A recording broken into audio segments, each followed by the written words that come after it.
Class 5 আজকে আমি তোমাদের কেনা বেচার অঙ্ক শেখাবো। অর্থাৎ দোকানদাররা যখন কোনো জিনিস কিনে বিক্রি করেন তখন ওই বেচা কেনা করতে করতে তার যে লাভ হয় বা ক্ষতিও হয় কখনো কখনো, সেই বিষয়টা নিয়ে আলোচনা করব আর সেই বিষয়ের উপরেই তোমাদের অঙ্ক শেখাবো। তো ওয়েস্ট বেঙ্গল বোর্ডের বই আমার গণিত তার পৃষ্ঠা 42 পেজ 42 আমি অঙ্ক করাচ্ছি। তোমরা এই ভিডিওটা দেখলে পরে অন্যান্য বইয়ের অঙ্ক অবশ্যই করতে পারবে। ওয়েস্ট বেঙ্গল বোর্ড ছাড়া অন্য বোর্ডের ছেলেমেয়েরাও তোমরাও কিন্তু অঙ্ক করতে পারবে। কাজে আমার এই ভিডিওটা আজকে দেখো, আমি তোমাদের খুব সহজ করে শেখাবার চেষ্টা করছি। 1 নম্বর অঙ্কটা কি বলেছে, এক দোকানি 375 টাকা দামের 75টি শাড়ি কিনলেন। কটা শাড়ি কিনলেন? 75টা শাড়ি। আর প্রত্যেকটা শাড়ির দাম কত? 375 টাকা। এবার প্রত্যেকটা শাড়ি 425 টাকায় বিক্রি করলেন। তাহলে কি একটু বেশি দামে বিক্রি করছেন, তাই না? কিনেছিলেন 375 টাকায়, বিক্রি করছেন 425 টাকায়। এরপরের প্রশ্ন হচ্ছে যে তিনি কত টাকায় 75টা শাড়ি কিনলেন। একটা শাড়ির দাম তো জানাই আছে, আর বললেন যে বিক্রি করেও কত টাকা পেলেন, আর বিক্রি করে তিনি মোট কত টাকা বেশি পেলেন। এটা তোমাদের শেখানো হবে বা তোমরা জানবে। তো আমরা প্রথমে একটা শাড়ি কত টাকা দিয়ে কিনেছিলেন সেটা লিখলাম। একটা শাড়ি কেনেন 375 টাকায়, তাহলে 75টা শাড়ি কেনেন কত টাকায়? কি করে বার করব? 375কে 75 দিয়ে গুণ করব। গুণ করে হলো 28,125 টাকা। কি করে হলো? 375কে আমার 75 দিয়ে গুণ করতে হবে। 75 মানে তো 70 যোগ 5। আমরা প্রথমে 5 দিয়ে গুণ করলাম। 375কে 5 দিয়ে গুণ করে হলো 1875। এখান থেকেও তোমরা দেখে নিতে পারো। 5 5 25, 5 হাতে 2, 5 7 35, আর 2 হয় 37, 37-এ 7 বসলো, হাতে 3, 3 5 15, আর 3-এ হলো 18 হয়ে গেল। এবার 70 দিয়ে গুণ করব। 70 দিয়ে গুণ করতে গেলে খুবই ইজি, আমরা 7 দিয়ে গুণ করে যা হয় তার পাশে একটা শূন্য বসিয়ে দেব। এবার এই দুটো যোগ করলে এটা দেখা গেল 28,125। এবার একটু বলি, যদি তোমরা কেউ ভাবো যে কেন গুণ করা হলো, যদিও আমি আগের ভিডিওতে বুঝিয়েছিলাম যে বারবার যোগ করা মানেই হচ্ছে গুণ, সেটা আমি আরেকবার বুঝিয়ে দিই।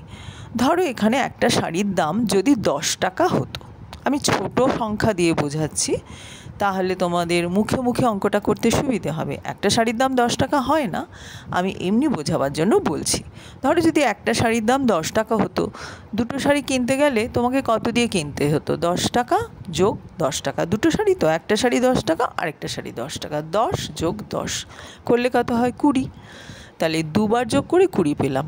আবার দেখো 10কে 2 দিয়ে গুণ করলেও কিন্তু 20 পাওয়া যায়। তাহলে একই সংখ্যা, অর্থাৎ 10 দুবার যোগ না করে আমি 2 দিয়ে গুণ করতে পারি।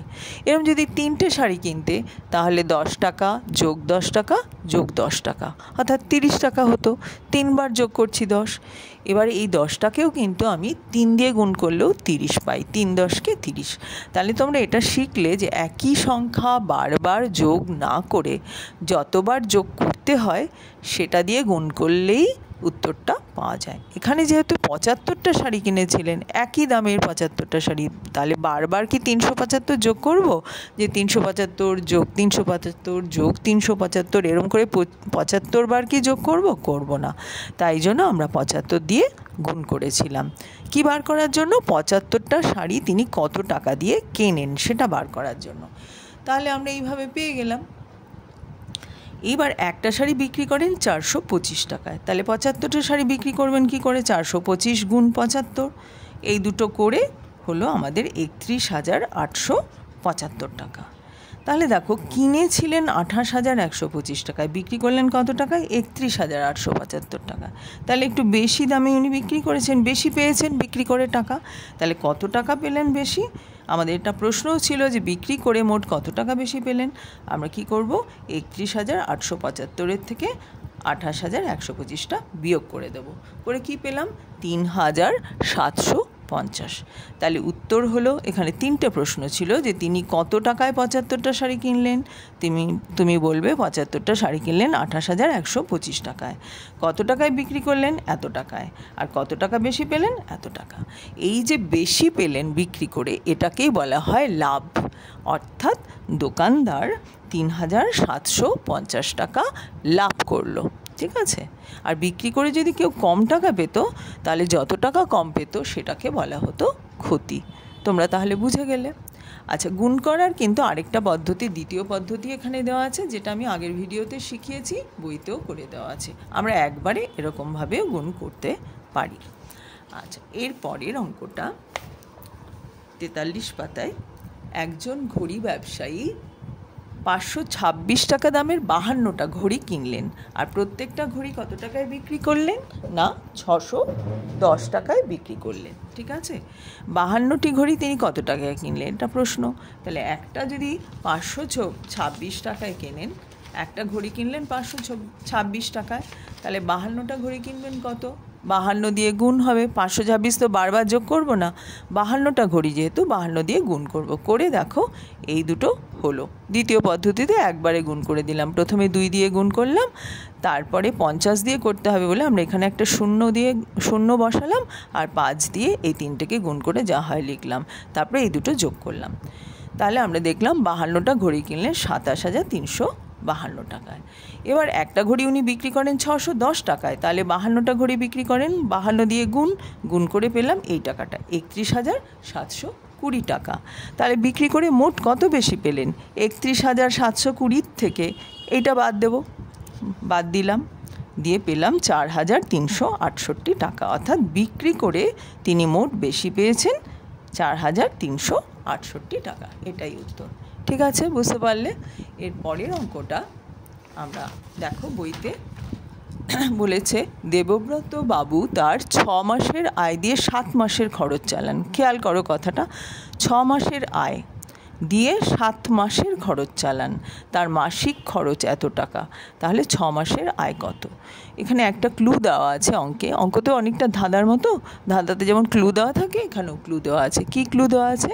যে 6 মাসের আয় আর 7 মাসের খরচ হচ্ছে সমান। কেননা বলেছেন 6 মাসের আয় দিয়েই 7 মাসের খরচটা চালিয়েছেন। ঠিক আছে। তাহলে 7 মাসের খরচটা বার করতে পারবো, কেন না 1 মাসের খরচ বলে দিয়েছে 14,270 টাকা। তাহলে কি আমি 7 দিয়ে গুণ করলেই এই 7 মাসের খরচ বেরোবে। এটাই হচ্ছে 6 মাসের আয়, এটা হবে। তোমরা গুণটা নিজেরা করবে, গুণ করে যেটা হবে সেটাই হচ্ছে 6 মাসের আয়, কারণ এখানে বলে দিয়েছে। এটাই উত্তর। ঠিক আছে। এর পরের অঙ্কটাও ঠিক এরকমই। এর পরের অঙ্কটা আমি করে দিচ্ছি। শ্যামলবাবু তার 8 মাসের আয় দিয়ে 9 মাসের খরচ চালান, তার মাসিক আয় হচ্ছে 11,232 টাকা। তাহলে 1 মাসের আয় হচ্ছে 11,000, এই টাকাটা, তাকে যদি 8 দিয়ে গুণ করি সেটাই হবে 8 মাসের আয়। আর এই 8 মাসের আয়টাই হচ্ছে 9 মাসের খরচ। তাহলে উত্তর কী হবে? 9 মাসের খরচ। 9 মাসের খরচ হচ্ছে 8 মাসের আয়টা বার করতে হবে। তো আমরা দেখো কেমনভাবে করেছি। 1 মাসের আয় হচ্ছে 11,232 টাকা। ঠিক আছে। তাহলে 8 মাসের আয় হলো, 8 দিয়ে গুণ করে এই টাকাটা পেলাম। তাহলে এটাই হচ্ছে 9 মাসের খরচ। তাহলে 9 মাসের খরচ হলো 89,856 টাকা। বুঝতে পারলে তোমরা? আবারও বলছি, প্রশ্নে বলা ছিল শ্যামলবাবুর 8 মাসের আয় হচ্ছে 9 মাসের খরচের সমান। কেননা 8 মাসের আয় দিয়েই 9 মাসের খরচটা চালান। এই কথার মানেই হচ্ছে 8 মাসের আয় সমান 9 মাসের খরচ। তাহলে 8 মাসের আয়টা আমরা প্রথমে বার করব। 8 মাসের আয় বার করতে গেলে আমার 1 মাসের আয় কত জানা দরকার, এটা আমাদের বলা আছে 11,225 টাকা। কাজেই এই 1 মাসের আয়টাকে আমি 8 দিয়ে যেই গুণ করছি 8 মাসের আয় পেয়ে যাচ্ছি, আর সেটাই হচ্ছে 9 মাসের খরচ। কাজেই এটাই হলো উত্তর। আশা করি তোমরা সবাই বুঝতে পারলে। তোমাদের ভালো লাগলে, বুঝতে পারলে তোমরা অবশ্যই বন্ধুবান্ধবদের শেয়ার করো। Thank you.